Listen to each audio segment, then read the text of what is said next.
Itong problema nyo sa Dermalag, ito pong ongoing po ninyo na kontrata sa Stratcom para doon sa kanilang system na Mhm, buhay pa rin po sa inyong sistema, 'di ba? Buhay pa rin siya, eh, right? Itong inyong mhm. Right, Stratcom, correct, correct po. ano ang Opo. effect nito dito nga po sa unang proseso ng pagpaparehistro hanggang sa pagkuha ng ORCR at paglabas ng plate number? Yung mga proseso po na sa Stratcom po natin nagagawa, tuloy-tuloy naman po yung pag-issue ng ORCR Mhm. under the Stratcom system.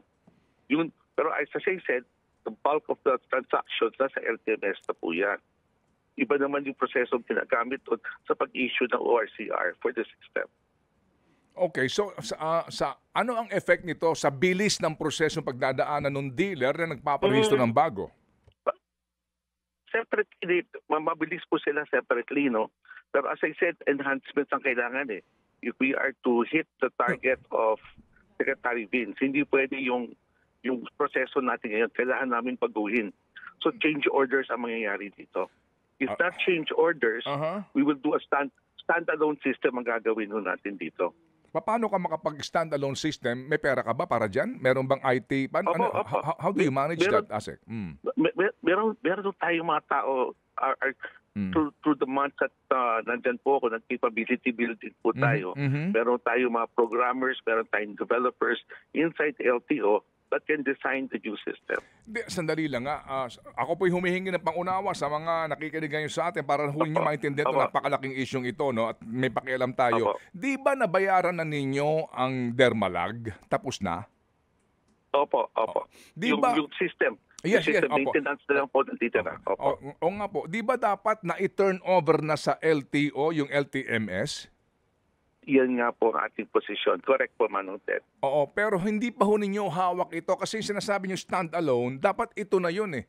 Pagkatapos ninyong Yes. matapos niyong kunin itong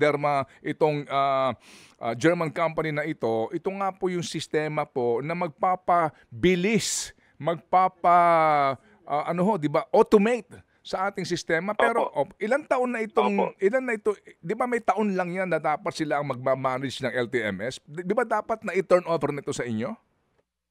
Ang expiration po ng maintenance contract is itong taon na to, December 2025. Pero Mhm. tama kayo, Manong Ted, ang position po ng LTO, dapat na-turn over daw yung core system sa LTO nung binayaran po sila. Opo, at kasama din dito nga yung pag-turnover dapat din sa inyo nung core system ng Stratcom, 'di ba? Hindi, yung Stratcom, iba Ay naman po yun. Ang third, data po, ang third. Kasi sa Stratcom, sila po gumawa na walang bayad po ang gobyerno dun eh. hindi nga, pero dapat din ang Stratcom, matagal na rin po ito naibigay sa inyo, pero kayo obligado pang dumaan sa kanila magbayad, eh. Opo, data po ang turn over nila sa atin. Kaya nga, pero hindi pa po ito lubusan na ibibigay sa inyo, 'di ba? Ng Stratcom din? Ah, Meron po tayong backlog of a few months Ayun nga, eh, ng yun nga. Opo. data turnover. Alam Opo.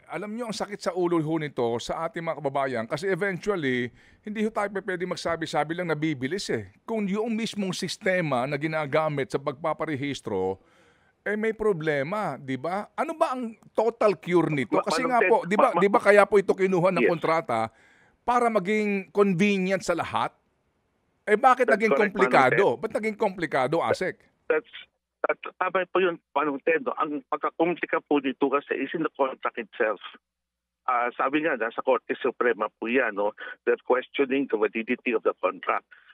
Pero hindi ibig sabihin na dahil may komplikasyon na ganyan, LTO cannot create a new system, standalone, hindi nakakonect, na mapapaganda, mapapabilis yung aming proseso. Kaya na ho namin gawin yan. At ginagawa na ho natin yan in so many ways na hindi na tayo dumadaan ng LTMS, napapabilis po natin yung mga proseso sa baba.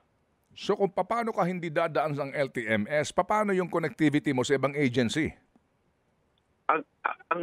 Ang connectivity with other agencies, ginagawa na natin on our own.